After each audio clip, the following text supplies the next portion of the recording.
J'espère que vous allez bien, je suis bien arrivé à Kyoto. Aujourd'hui, je vais directement commencer par aller faire une balade sur un bateau. Je fais pas souvent des activités, donc là je me suis dit que ça pourrait être intéressant à faire. C'est ça, c'est une balade de 2 heures en bateau, c'est pas rien. Donc j'en ai pour à peu près 1 heure de trajet. Je vais aller faire la balade, voir tout ce qui est paysage et tout. En plus, vous voyez derrière moi, le ciel il est bleu, il fait super beau, donc c'est parfait. Et puis je vous retrouve une fois que je suis arrivé là-bas.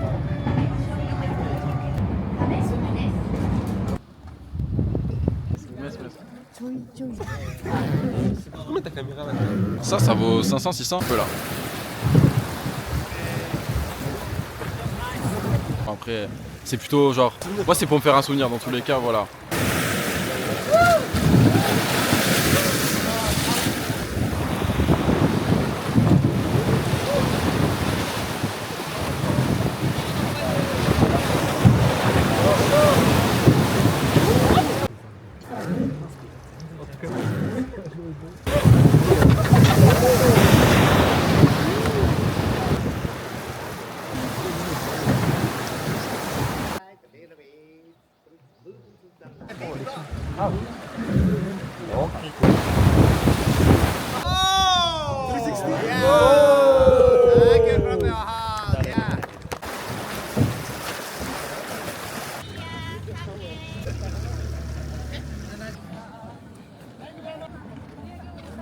Comme vous l'avez entendu, j'ai rencontré des Français dans le bateau. En fait, c'est une activité, il y avait quand même pas mal de Français en soi. Du coup, je me suis fait pote avec eux et tout. Ça s'est bien passé, ils avaient 25 ans.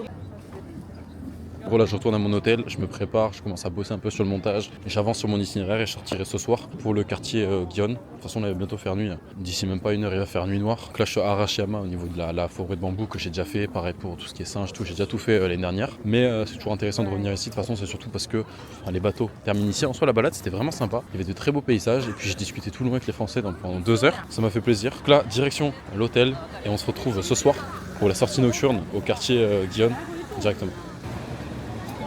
Vous voyez, quand je vous parle de surtourisme, c'est ça, c'est qu'en fait il y a tellement de monde, ça en devient désagréable. J'y étais juste l'année dernière, et l'année dernière il n'y avait pas autant de monde. Vraiment, c'est de pire en pire. Et c'est pour ça que ce soir j'irai dans un endroit qui est de base et bondé, comme on a actuellement. Regardez le pont et tout, les gens ils n'arrivent même plus à suivre. Il y a trop de monde. Donc ce soir j'irai dans un endroit qui est comme ça en journée et de nuit, et il y aura personne. Il y aura vraiment personne.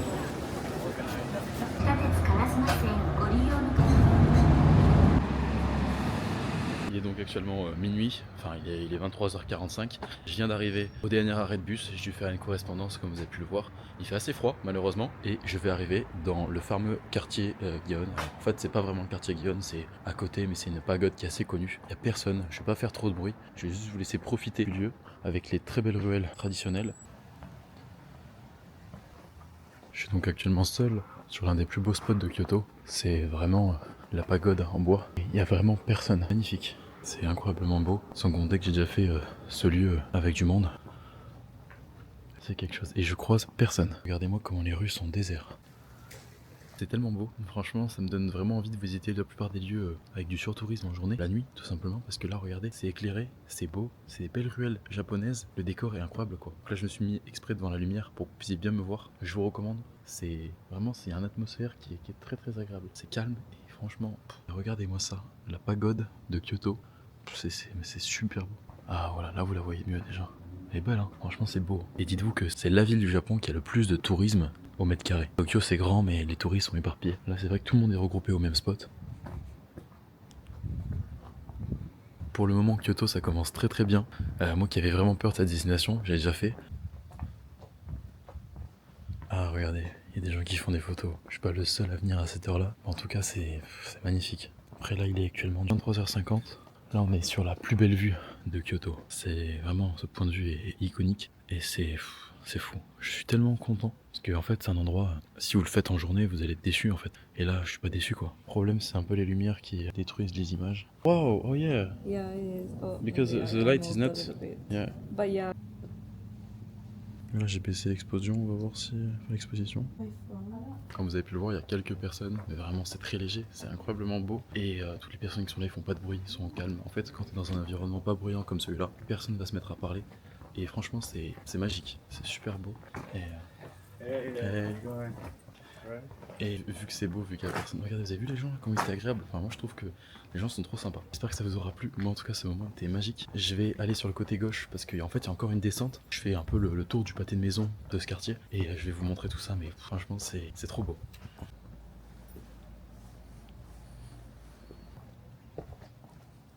C'est magnifique, c'est incroyablement beau. Cet endroit-là n'est jamais préservé. C'est-à-dire qu'il n'y a aucun moment où vous allez pouvoir être seul, même à 7h du matin, c'est blindé. Là, en fait, à minuit, les gens ne restent pas dehors, en fait, le soir. Parce que, vu qu'ils voyagent, souvent, ils ont que 2 semaines de voyage. Le soir, ils dorment, ils prennent pas le temps de sortir. Et vu que moi, j'ai cette occasion de pouvoir voyager lentement, ben, j'ai la possibilité le soir de pouvoir sortir, quoi. Et c'est sublime. Bah écoutez, très très bonne expérience. C'est la première fois de ma vie que je fais un spot à minuit, voilà, tout simplement. Bah c'est une très bonne expérience. Voilà, je compte clairement refaire ce genre d'expérience. Je vais le faire pas demain, mon dernier soir. J'irai au Fushiminari comme je vous l'ai dit. Mais c'était sympa, il y avait des Français, j'ai discuté un peu avec eux. Et après il y avait 2 Italiennes avec qui pareil, j'ai discuté 5 minutes. Mais les gens sont agréables en fait. Le soir, il n'y a personne, il n'y a pas de tension, il n'y a rien. C'est vraiment des moments où les gens vont être aimables tout simplement. Bon allez, j'espère que ça vous aura plu, on se retrouve dès demain pour la suite de l'aventure. Par contre, petite info, pour les transports, j'ai pas fait attention, moi j'ai pas réservé. Du coup je devais prendre un bus. Au final il n'y a plus de bus pour pouvoir aller à la destination suivante qui est le Mont Fuji. On va prendre différents trains, je crois que j'ai 3-4 trains à prendre, plus 2-3 bus, enfin ça va être un enfer sur logistique. Donc demain, toute la matinée, je vais essayer de réadapter l'itinéraire et ensuite j'irai sur place à la gare pour trouver l'itinéraire le plus adapté et on verra bien ce que je fais. Un enfer. Ok c'est bon, j'ai réussi à booker le train, maintenant faut que je boucle le bus, sauf que c'est sur un site en japonais, j'ai rien compris. Donc j'espère que ça va le faire. C'était la fameuse rue quand je suis arrivé hier. Je sais pas si vous vous rappelez. Regardez, il n'y avait personne hier. Et regardez là le monde qu'il y a. C'est pas du tout la même ambiance.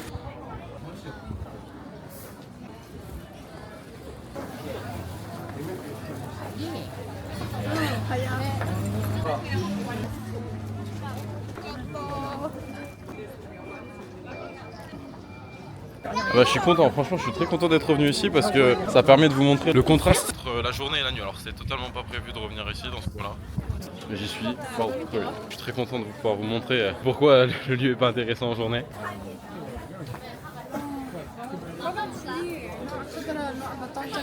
Je passe par le côté des voitures, je sais pas si c'est vraiment ce qu'il faut faire. Je ne pense pas, ouais non on peut pas. Je voulais juste me mettre ce côté là pour vous montrer la statue que j'étais venu voir. Sur Google Maps il y a écrit qu'il est fermé, je vois des gens ils attendent devant, je sais pas.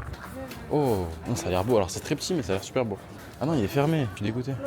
Écoutez, l'avantage c'est qu'au moins il n'y a personne. Le problème c'est que voilà, il est fermé. Alors il y a quelques personnes qui sont dedans, je pense qu'ils ont réussi à rentrer avant la fermeture. De toute façon, le temple est minuscule. C'est vraiment juste la statue qui m'intéressait. Mais voilà, magnifique en tout cas. Franchement, super belle statue. C'est très très beau. Oh là là là, regardez-moi cette Lamborghini. Mon Dieu, j'ai même pas vu la Ferrari. Mais là, elle est magnifique. Alors je l'aurais pas mis en bleu perso. Après, j'ai pas besoin de critiquer parce que j'ai pas encore de Lambo. Elle est magnifique. Hein. La Lambo avec le coucher de soleil avec en fond la God, magnifique. Quand je serai à Tokyo, je vais bien évidemment aller au Daikoku qui est donc l'endroit ultime pour les voitures. Et je vais aussi aller au DX, je sais plus comment ça s'appelle, de Akihabara, donc c'est un sous-sol un peu underground où est-ce qu'on peut trouver des véhicules. Donc ça pareil, ça va être magnifique. Et après je pense aller à Ginza qui est donc le quartier riche, où il y a des très belles voitures, un peu comme les Lambo là ici. Mais ouais non franchement c'est beau. Oh magnifique. La toiture et tout en plus sur les côtés, très très beau. Alors ça envie pas celle qui est la pagode en bois qu'on a dans le quartier, mais franchement sinon elle est sympa. Le gros avantage de ce temple là c'est qu'il y a une forêt de bambou. Et là ce lieu qui en vrai est pas si bondé que ça. Alors oui il y a du monde, oui il faut faire la queue et on suit un peu les gens. Mais franchement ça va. Pour le quartier et comme vous l'avez vu à 500 mètres, même pas à 200 mètres, les gens sont entassés. Je trouve que franchement c'est cool. C'est pas l'enfer non plus. Petit jardin japonais avec un lac. Je sais pas si on dirait de l'eau en fait. C'est de l'eau boueuse mais on dirait qu'elle est figée. On dirait pas qu'il y a un liquide qui coule. Mais intéressant. Et puis surtout, l'avantage de voyager en novembre au Japon, mais c'est qu'on a le début des couleurs d'automne. Du coup, on peut voir les arbres orangés. Ça, c'est beau. Non, le jardin est très beau et les couleurs sont très belles aussi. Franchement, c'est validé. Pour un lieu qui est dans un endroit si coté et bondé, je trouve que ça reste agréable. Et là, j'aurais pu retirer mes chaussures pour rentrer dans une maison traditionnelle, mais je l'ai déjà fait plusieurs fois. Et il y a beaucoup de monde ici qui sont regroupés, donc en vrai, c'était pas intéressant. Et on a un petit jardin de gravier. Ça aussi, ils aiment beaucoup les faire. Il y en a un peu partout à Kyoto. Ça pense un peu à Nock Village, ce genre de structure. C'est sympa.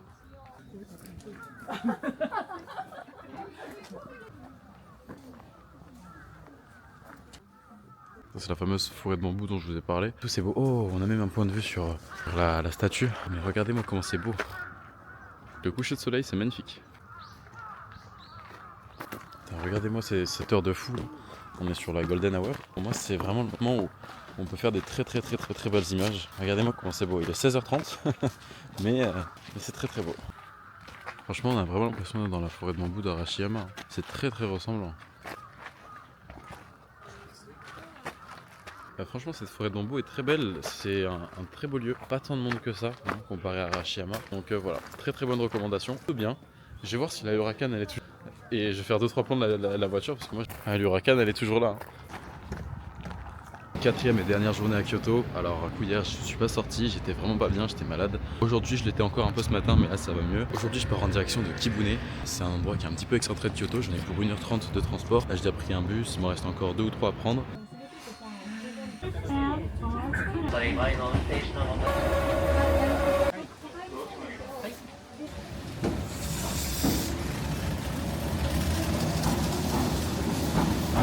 Comme d'habitude, il faut faire attention aux sources, hein.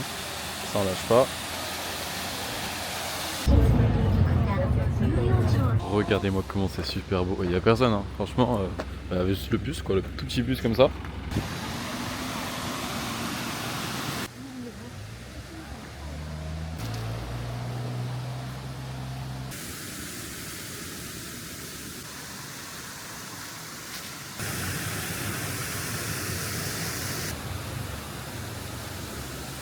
Regardez-moi ce torii qui est magnifique, qui permet de faire l'entrée du temple, tout simplement.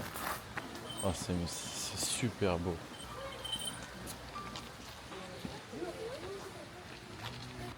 Incroyable, j'aime beaucoup.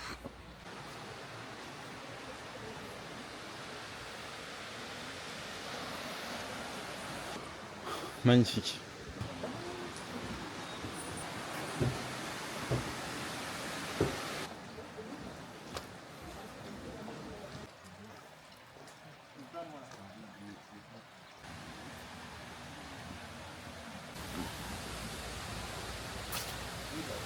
Regardez, je suis complètement seul, encore un petit temple que je viens de découvrir. Regardez-moi l'ambiance. Les arbres ils sont immenses. Franchement, c'est très très beau. Je m'attendais vraiment à ce qu'il y ait beaucoup plus de monde quand même. Alors qu'au final.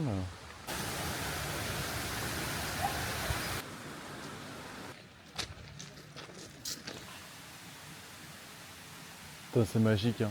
Je suis vraiment seul, hein. Enfin, il y a quelques personnes, mais c'est vraiment pas surcoté quoi. J'espère que ça vous aura plu, cette petite partie à Kibune. En tout cas, moi, c'était vraiment sympa.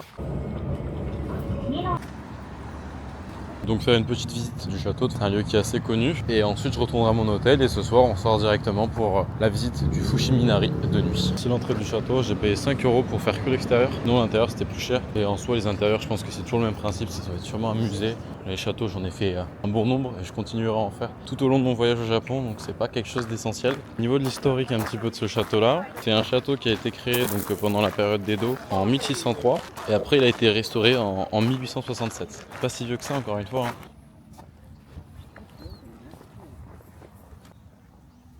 C'est plus ou moins toujours le même schéma. On a souvent un petit pont qui permet d'amener sur le château et là on a tout ce qui est fortification en pierre là, pour encadrer le château. Là on a les portes, on va rentrer dans l'enceinte.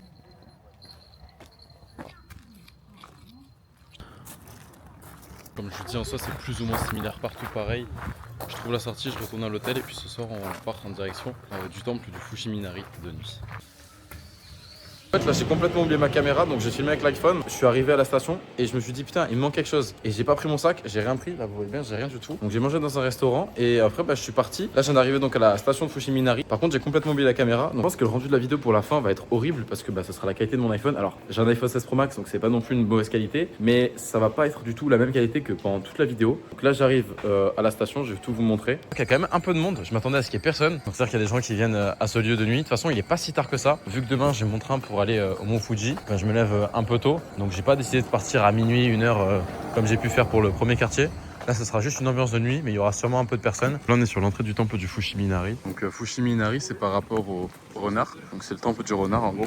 Et on peut donc retrouver des renards un peu partout. Regardez-moi comment c'est magnifique. Pareil, au niveau du son, je suis désolé. C'est avec le son de l'iPhone, c'est pas une qualité incroyable. Vraiment, je suis dégoûté, hein. J'ai même hésité quand je suis arrivé à faire demi-tour pour retourner à l'hôtel pour récupérer ma caméra, mais bon, c'est trop tard. Pareil, au niveau de la vidéo, hein, ça va être un peu limité. C'est pas grave. Donc là, je suis arrivé, je vais directement prendre les escaliers, monter au niveau du Fushiminari et vous montrer tout ça. Mais franchement, je pense que l'ambiance va être magnifique. Ah, c'est magnifique, hein. C'est super beau.